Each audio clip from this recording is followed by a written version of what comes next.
بھائی نے سوال کیا کہ سورہ نازعات میں ہم نے پڑھا ہے کہ فرشتے روح لے کے آسمانوں کی طرف جاتے ہیں، تو قبر میں جو سوال ہوتا ہے، منکر نکیر آتے ہیں، تو قبر میں پھر جو باڈی ہے وہ تو روح کے بغیر ہو گئی، کیونکہ روح تو آسمانوں کی طرف گئی ہے، تو وہ کیا ہے، وہ کس سے سوال ہوتا ہے؟ وہ تو پھر صرف مردہ جسم ہے۔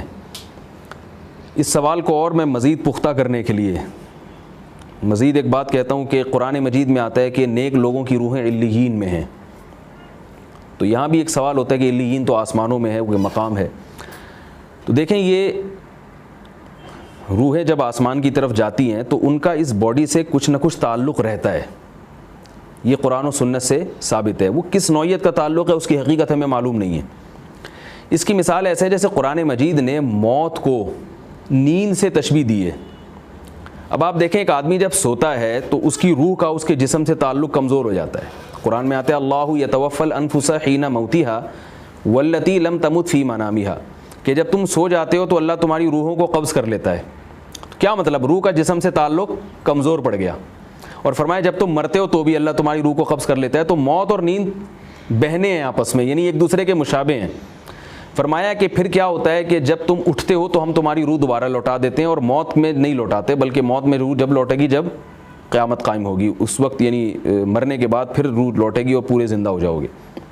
لیکن جب ہم سوتے ہیں، اللہ ہماری روح کو قبض کرتا ہے تو ہماری روح بھٹک رہی ہوتی ہے، کبھی امریکہ جا رہے ہیں، جاپان جا رہے ہیں، اور پتہ نہیں کیا کیا سیر کر کے آ رہے ہوتے ہیں، اور یہ پوری جسم میں نہیں ہوتی۔ مگر اس کا یہ مطلب نہیں ہے کہ جسم کا اس سے تعلق نہیں ہے۔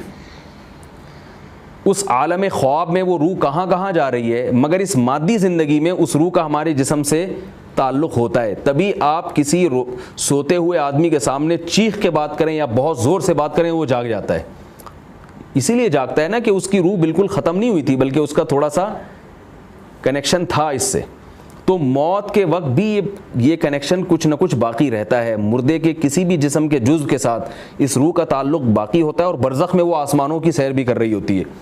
تو اس لیے یہ سب ایک دوسرے کے منافی نہیں ہے، کیونکہ ہم نے بھی مر کے دیکھا نہیں ہے، تو وہ ہم اس مادی زندگی کو اس برزخ کی زندگی سے نہیں سمجھ سکتے۔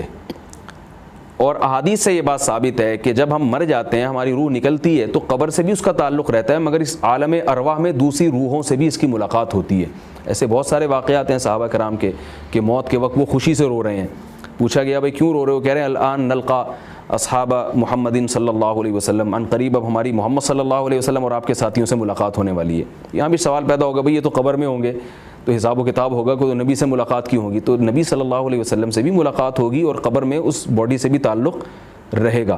بالکل ایسے جیسے خواب میں ہم کسی سے بھی مل سکتے ہیں، لیکن اس کے باوجود اسی بستر والے جسم سے بھی ہماری روح کا تعلق رہتا ہے۔ وہاں عالم خواب میں ملاقاتیں بھی ہو رہی ہیں، اور اس بستر پہ جو ہمارا جسم اور ہماری جو باڈی پڑی ہوئی ہے اس سے بھی ہمارا کنیکشن اس روح کا کسی نہ کسی درجے میں قائم رہتا ہے۔ تو یہ رہتا ہے قائم قبر میں، اسی کنیکشن کے قائم ہونے کی وجہ سے ہمیں عذاب بھی محسوس ہو سکتا ہے اور لذت بھی محسوس ہو سکتا ہے۔